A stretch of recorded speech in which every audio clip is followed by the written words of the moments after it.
The Tarkalian Empire's massive fleet of warships and water extraction vessels darkened Earth's skies, their hulls gleaming with alien technology far beyond human comprehension. Emperor Sagan's face, a visage of blue-tinged skin and multifaceted eyes, filled screens worldwide as he delivered his chilling ultimatum: surrender Earth's oceans or face annihilation. Panic erupted across the globe. The United Nations Security Council convened in an emergency session, world leaders' faces etched with fear and determination. In the Pentagon Situation Room, screens flickered with real-time satellite imagery of the Tarkalian Armada. Military commanders barked orders, mobilizing naval forces to protect coastal cities and strategic waterways. Austin Skora strode into the chaos, his mind already racing with calculations and possibilities. The naval architect and marine engineer had been summoned as part of a desperate task force to counter the alien threat. As he absorbed the dire situation, a radical plan began to form in his mind. "We can't match their firepower," Skora announced, silencing the room, "but we can poison the well." He laid out his audacious proposal: weaponize Earth's oceans using a combination of nanotechnology and chemical agents. If the Tarkalians attempted to extract the water, it would become toxic to their alien biology. It was a plan born of desperation, but it offered a glimmer of hope against overwhelming odds. As Skora's team raced to implement Operation Poseidon's Wrath, the Tarkalians grew impatient. Their ships descended on coastal military installations, energy weapons carving swaths of destruction. Human casualties mounted, infrastructure crumbled, but the attacks only steeled humanity's resolve. In secret laboratories and aboard submarines, scientists and engineers worked feverishly to deploy Skora's countermeasures.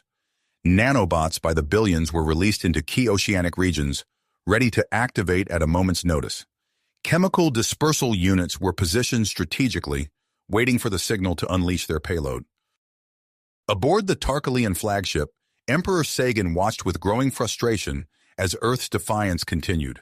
His own world was dying, its once vast oceans reduced to toxic sludge. The Empire's colonies faced similar fates. Earth, with its abundance of clean water, represented salvation for his people. Sagan's multifaceted eyes narrowed as he issued his final ultimatum. His voice boomed across Earth's communications channels. "You have 48 hours to surrender control of your oceans, or we will take them by force. Your weapons are no match for our technology. Resistance is futile." As the clock ticked down, humanity stood united in the face of extinction. Skora worked tirelessly, refining his weaponization process and praying it would be enough. The fate of Earth's most precious resource and the survival of the human race hung in the balance. The Tarkalian extraction ships moved into position, massive siphons extending towards the ocean's surface. Humanity held its breath, waiting to see if their desperate gambit would save them from the empire that came to steal their water, or if Earth's oceans would burn along with human civilization. The massive siphons of the Tarkalian extraction ships hovered ominously over the ocean's surface, their alien technology poised to drain Earth's most precious resource. As the 48-hour ultimatum ticked away, a feverish energy gripped the planet's defenders. In a hastily converted underground facility, Austin Skora hunched over a holographic display, his eyes darting between real-time ocean current models and nanobot deployment patterns. Sweat beaded on his forehead as he made minute adjustments to the algorithm controlling the nanobot's spread. "Dr. Nakamura, how's the algae integration coming along?" Skora called out, not taking his eyes off the display. The marine biologist looked up from his microscope, his face etched with exhaustion. "We've successfully bonded the engineered strain to the nanobots. It's replicating at an exponential rate, just as we hoped." Skora nodded, allowing himself a moment of cautious optimism. "Good. Let's hope it's enough to accelerate the spread throughout the water column." Across the globe, naval vessels and submarines sliced through the waves, leaving trails of microscopic defenders in their wake. Skora's voice crackled over secure channels, guiding the international fleet in their coordinated effort to blanket strategic areas of the world's oceans. High above the Earth, a different kind of deployment was underway.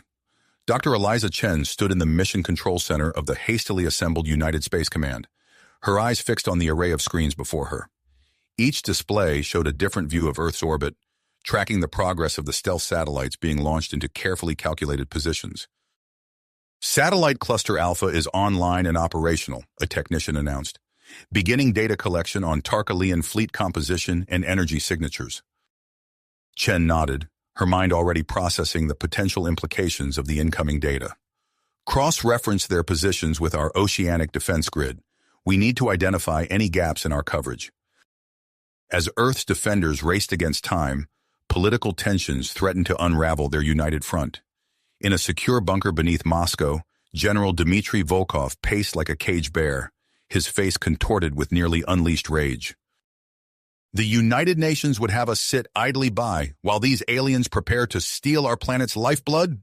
Volkov shouted, smacking his fist on the war room table. We must strike now, before it's too late. His advisors shifted uncomfortably, exchanging worried glances. One brave soul spoke up. General, a nuclear strike could provoke full-scale retaliation. The UN's approach will lead us to ruin, Volkov interrupted. He leaned over the table, his voice dropping to a menacing growl. Prepare our strategic forces. If the rest of the world lacks the courage to act, Russia will show them the way. The atmosphere aboard the Tarkalian flagship crackled with tension. Emperor Sagan's multifaceted eyes narrowed as he surveyed the holographic display of Earth before him. His mandibles clicked in irritation. These humans test my patience, he hissed. Perhaps they need a demonstration of our willpower. With a wave of his appendage, he issued a chilling command. Target their fresh water sources. Let them see how easily we can access their precious water. Across the Earth, chaos erupted as Tarkalian energy weapons lanced down from orbit. Massive dams crumbled under the onslaught, unleashing walls of water that swept away everything in their path. Reservoirs boiled and vaporized, leaving scorched craters in their wake. In Washington, D.C., the Pentagon's Situation Room erupted into frenzied activity. Admiral James Harper barked orders, coordinating the global response to this new threat. Get me a status report on our coastal defenses, Harper demanded. I want every available aircraft scrambled to protect our remaining freshwater sources. As reports of devastation poured in from around the world, Skora and his team worked with renewed urgency. The breakthrough came in the early hours of the morning, as the ultimatum's end loomed ever closer. It's working, Dr. Nakamura exclaimed, his fatigue momentarily forgotten. The algae is propagating through the water column at an unprecedented rate. We're seeing a 300% increase in coverage area. Skora allowed himself a grim smile. Excellent work, everyone. Now let's pray it's enough to stop them. With mere hours left on the clock, Dr. Chen's satellite network detected a surge of activity in the Tarkalian fleet. Energy readings spiked as the alien ships positioned themselves for large-scale water extraction. They're preparing to move, Chen reported, her voice tense. All indicators suggest they're about to deploy their extraction technology. Admiral Harper nodded grimly. Then we'll be ready for them. All defense forces assume final positions. This is not a drill. As Earth braced for the impending confrontation, an unexpected development sent shockwaves through the command centers. A lone Tarkalian ship broke away from the main fleet, approaching Earth under a flag of truce. Incoming transmission, a communications officer announced, surprise evident in his voice. It's from the Tarkalian ship. They're requesting an emergency meeting with Earth's leaders. The ship's captain, a female Tarkalian named Lyra, appeared on the main view screen. Her alien features were difficult to read, but there was an unmistakable urgency in her voice. People of Earth, Lyra began, her words translated by advanced software. I come to you with critical information about Emperor Sagan's true motives. The water crisis on our world is far worse than you've been led to believe, and the consequences of our actions here could have catastrophic repercussions for both our species. As Lyra's words hung in the air, Earth's leaders faced an agonizing decision. With the deadline mere moments away and the oceans primed for defense, the fate of two worlds now balanced on a knife's edge. Trust a potential Tarkalian defector, or stand firm against what could be an 11th-hour deception. In orbit, Emperor Sagan watched the rogue ship with murderous intent. unaware that his carefully laid plans were about to unravel in ways he could never have anticipated. The tension in the secure facility was palpable as Earth's leaders gathered to hear Lyra's revelation. Austin Skora stood near the back of the room, his eyes darting between the alien envoy and the grim faces of Admiral James Harper and Dr. Eliza Chen.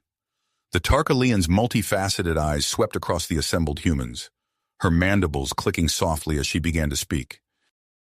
"Your oceans harbor a secret," Lyra said, her translated voice filling the room.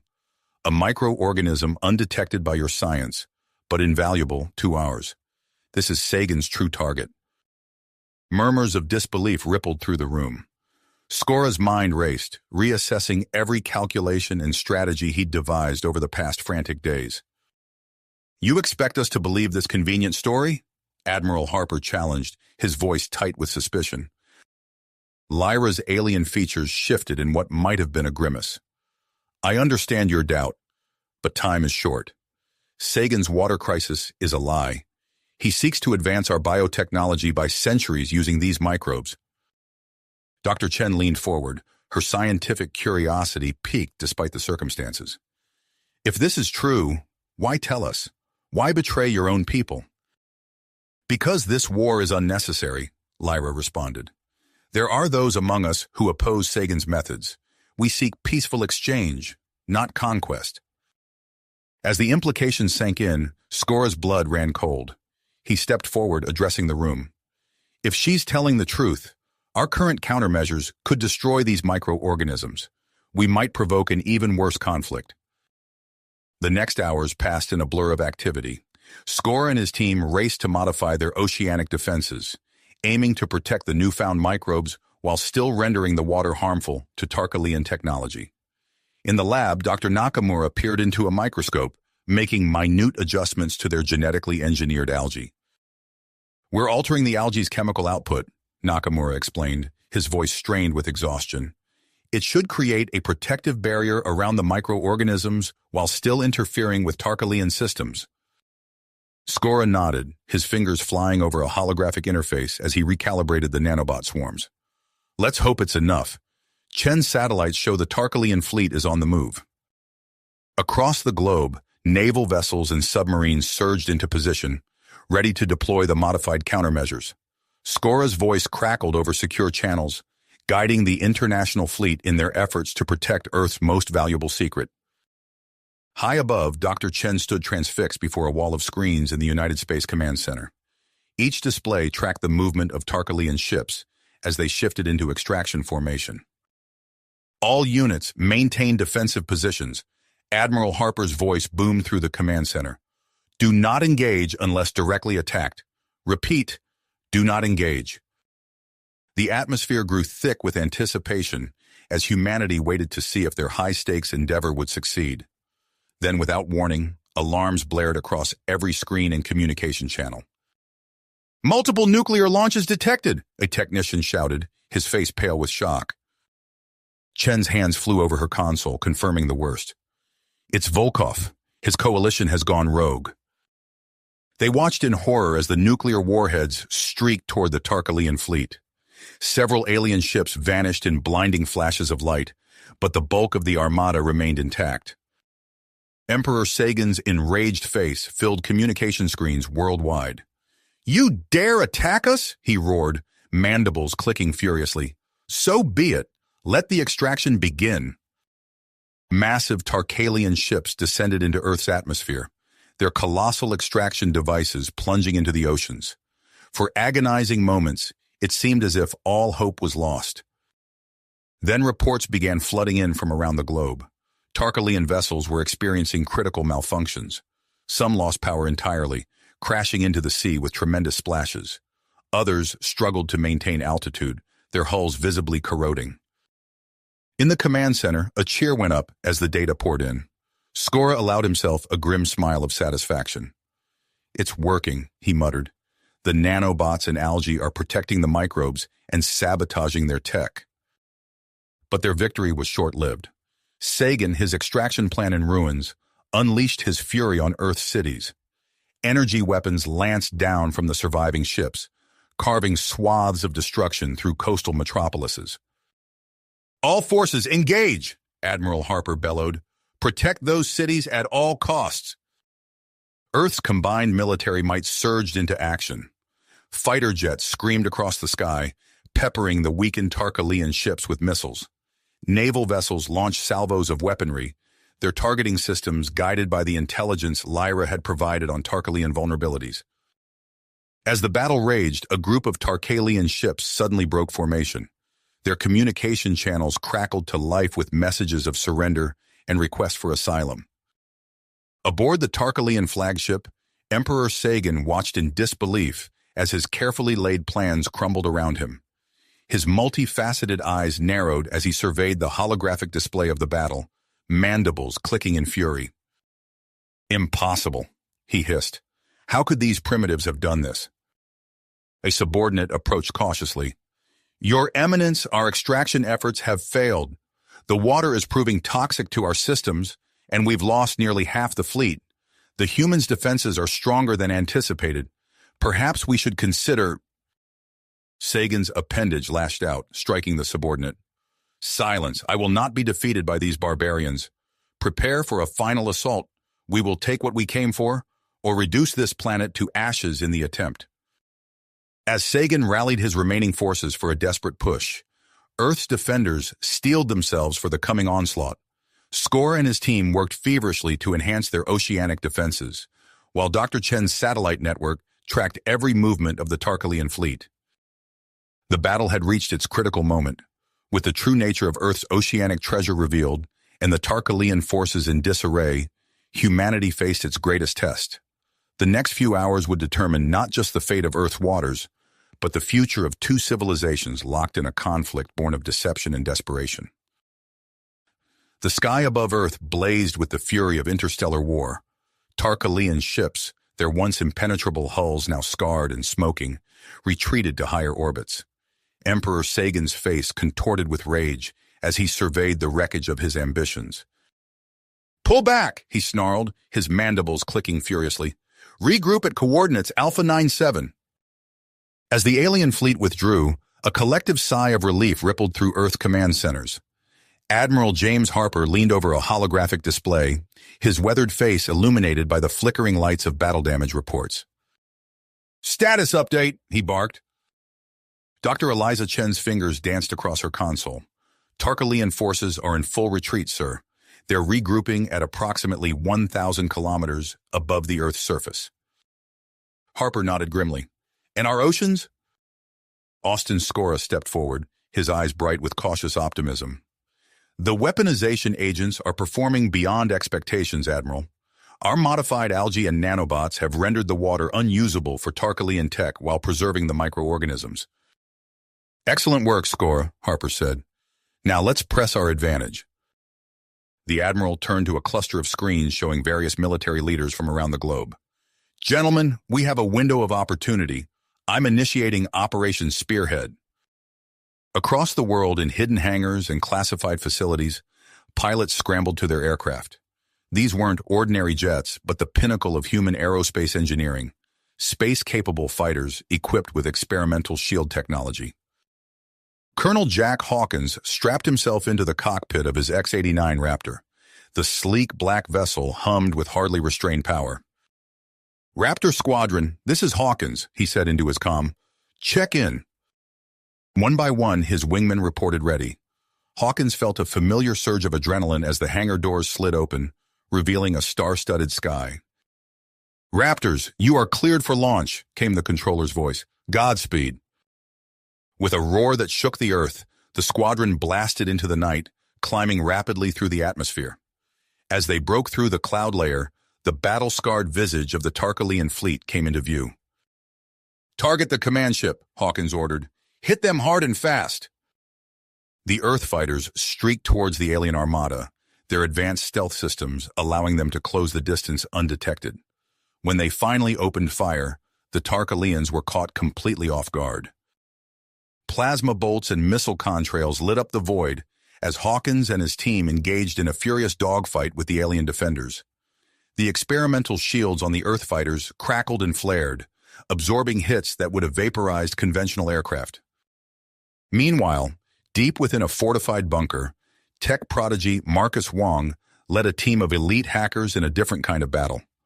Armed with intelligence provided by Lyra and her Tarkalian defectors, they launched a multi-pronged cyber attack on the alien fleet's communication systems. "We're in," Wong announced, his fingers a blur over his keyboard. Initiating Phase 2. Across the Tarkalian fleet, vital systems began to malfunction. Communication channels filled with static, targeting computers went haywire, and ship-to-ship coordination crumbled. Back on Earth, another crisis unfolded. General Volkov's rogue coalition, determined to escalate the conflict, moved to seize control of nuclear launch facilities. "We cannot show weakness," Volkov shouted to his followers as they stormed a missile silo in Siberia. "The aliens must be destroyed at any cost." But Earth's defenders were prepared for this internal threat. Special forces teams, their movements coordinated by Admiral Harper, converged on the rogue elements. Gunfire echoed through military bases as loyal soldiers fought to prevent a nuclear apocalypse. In his lab, Skora hunched over a microscope, scrutinizing the interaction between the ocean's microorganisms and a sample of Tarkalian technology. His eyes widened as he observed an unexpected reaction. "Dr. Nakamura," he called out, "look at this!" The two scientists watched in amazement as the microbes formed a complex lattice structure around the alien material, creating an impenetrable barrier. "It's not just weapons," Skora muttered. "These microorganisms could be the key to a new defense system, a living shield." As Skora rushed to report his findings, the space battle reached its climax. Colonel Hawkins, his fighter dancing through a hail of alien fire, lined up a shot on the Tarkalian command ship's main engine. "Fox 3, he shouted, launching a salvo of missiles. The projectiles slammed into the alien vessel, ripping through its weakened defenses and tearing apart its propulsion systems. Emperor Sagan's flagship listed to one side, venting atmosphere and debris. On the command deck, Sagan clutched his control panel, his multifaceted eyes reflecting the chaos around him. Warning klaxons blared as his officers shouted damage reports. "Engines offline! Weapons at 30%! Hull breaches on decks 4 through 7. Sagan's mandibles clicked rapidly as he assessed his options. His mighty armada lay in ruins, outmaneuvered by the humans he had so gravely underestimated. The Emperor of the Tarkalian Empire now faced an unthinkable choice: surrender or annihilation. As Earth's forces pressed their advantage, Admiral Harper watched the unfolding battle with steely tenacity. The next few moments would determine the fate of two civilizations. Would this be the end of the conflict, or merely the opening salvo in a greater war? Aboard the crippled Tarkalian flagship, Emperor Sagan raised a clawed appendage, silencing the panicked chatter of his bridge crew. His multifaceted eyes narrowed as he contemplated his next move, acutely aware that the future of his entire species hung in the balance. With a single gesture, he opened a secure channel to his remaining fleet. "All ships," Sagan's voice crackled with awe-inspiring fury, "concentrate fire on the polar regions. If we cannot have their oceans, we will drown their cities in meltwater." Across the battered Tarkalian armada, weapons officers recalibrated their targeting systems. Beams of searing energy lanced down from orbit, striking the pristine ice of Earth's poles with devastating accuracy. Colonel Hawkins watched in horror as his sensor readouts showed massive thermal spikes at both poles. "Command, this is Raptor Lead. The Tarkalians are targeting the ice caps. We need options, now!" In the command center, alarms blared as data streams showed the rapid degradation of the polar ice. Dr. Chen's fingers flew over her console, projecting the potential impact. If this continues, we're looking at catastrophic sea level rise within hours. Coastal cities worldwide will be inundated. Admiral Harper turned to Skora, his eyes blazing with urgency. "Doctor, tell me you have something." Skora's mind raced, piecing together fragments of data from their recent discoveries. He snapped his fingers, eyes widening. "The microorganisms. If we can disperse them in high concentrations, their protective properties might be able to form a shield." "Explain," Harper demanded. "We've seen how they interact with Tarkalian tech, forming impenetrable barriers," Skora said, words tumbling out rapidly. If we can replicate that on a massive scale in the atmosphere above the poles. Dr. Nakamura was already moving, her hands a blur over her workstation. I can synthesize a concentrated solution, but we'll need a delivery system. Harper nodded sharply. Consider it done. Chen, coordinate with Global Air Forces. I want every high-altitude aircraft we have loaded and in the air in the next 15 minutes.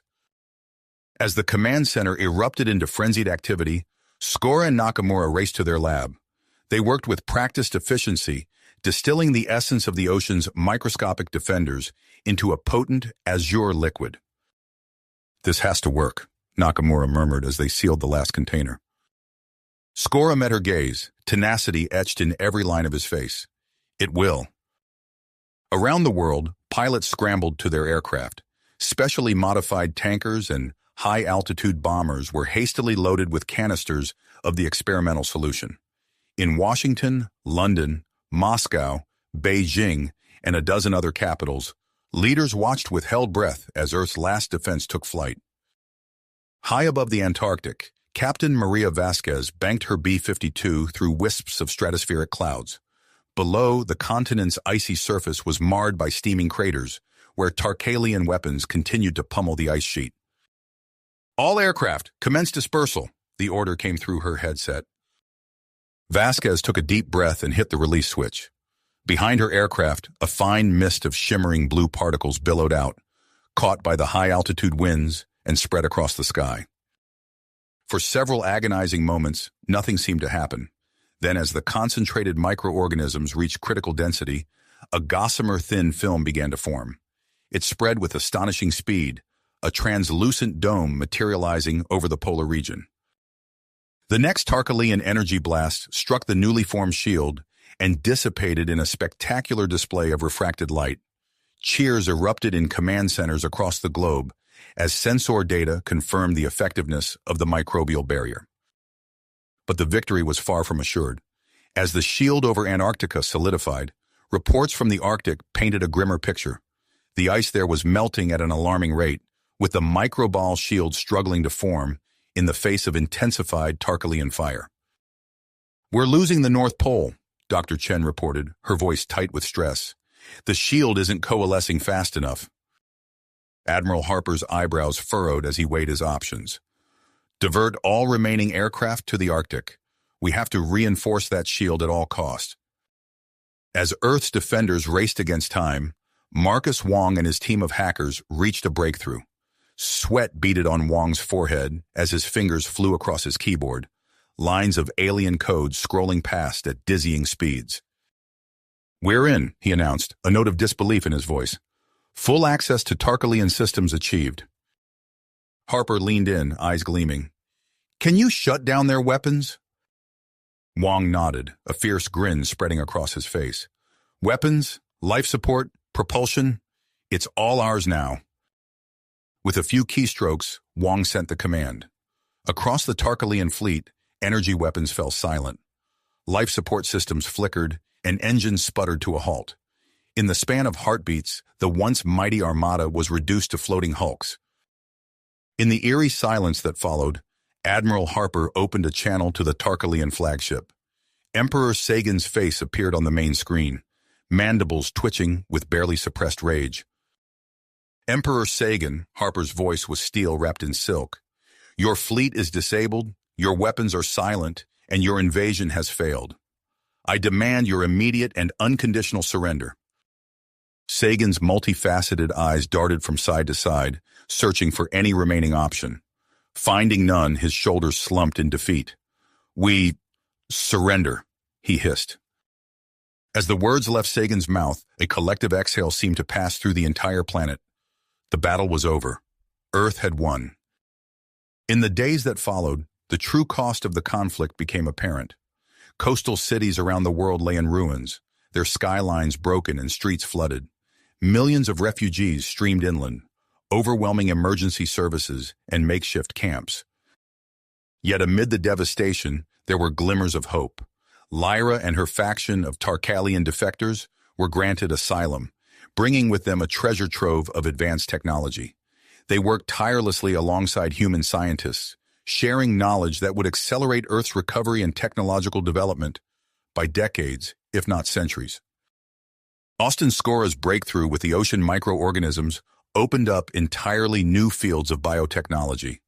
Research teams around the world raced to unlock the full potential of these microscopic marvels, with applications ranging from medicine to construction to space exploration. Dr. Chen's satellite network, which had proven invaluable during the invasion, was expanded and enhanced. A new generation of early warning systems was deployed, capable of detecting and tracking potential threats from the farthest reaches of the solar system. In orbit, the remnants of the Tarkalian fleet were carefully studied and dismantled. Human engineers worked alongside alien defectors, reverse engineering the advanced technology and adapting it for Earth use. The first prototypes of hybrid fighters were already in development, with Colonel Hawkins slated to lead the test program.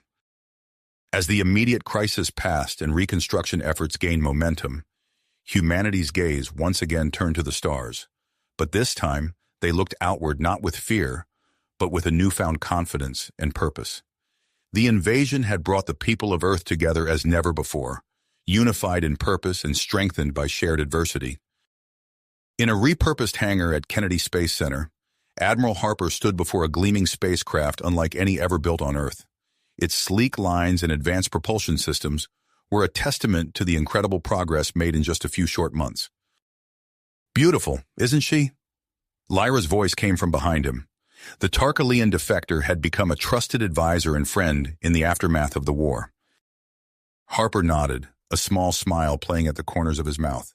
"She certainly is. Our first true interstellar vessel." Lyra's mandibles clicked in what Harper had come to recognize as a sign of excitement. "Where will you send her first?" The Admiral's eyes gleamed with the light of new horizons. "Everywhere," he said simply. As they stood there, gazing at the ship that represented humanity's future among the stars, the first rays of dawn began to streak across the sky. It was a new day for Earth, full of challenges and opportunities, and humanity, tested by fire and united as never before, stood ready to meet whatever the universe might bring. You have reached the end of the story. If you enjoyed this story and want to support us, please leave a like and subscribe to our channel, and for every comment that says 88, I will heart every single one of them. Thank you for your time.